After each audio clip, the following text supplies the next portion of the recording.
si tatay. Ayun po siya. Eh, so ngayon pala, kain tayo.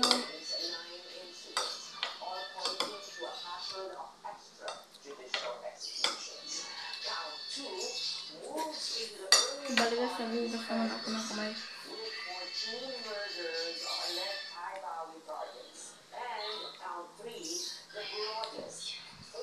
Kaya po tayo mga kapalo.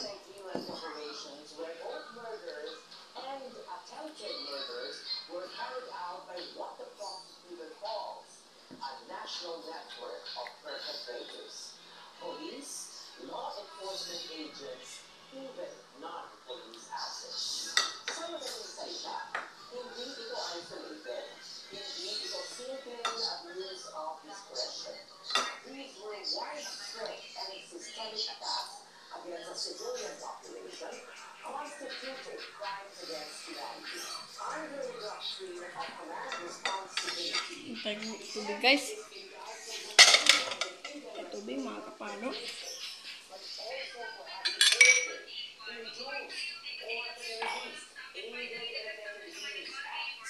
Ayan po guys, nakukuha ng oras na.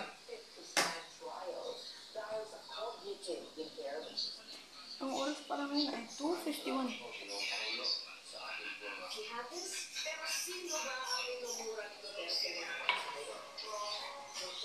Mamaya po pala guys, aalis tayo kasi pumunta tayo ng work.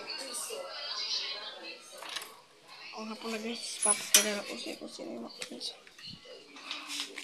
Wala yun. Ito pala ang ating kaumagahan. Ito po yun. So yun lang po yung mabublog ko sa inyo guys. Parang yung mabublog ko sa inyo guys. Bye.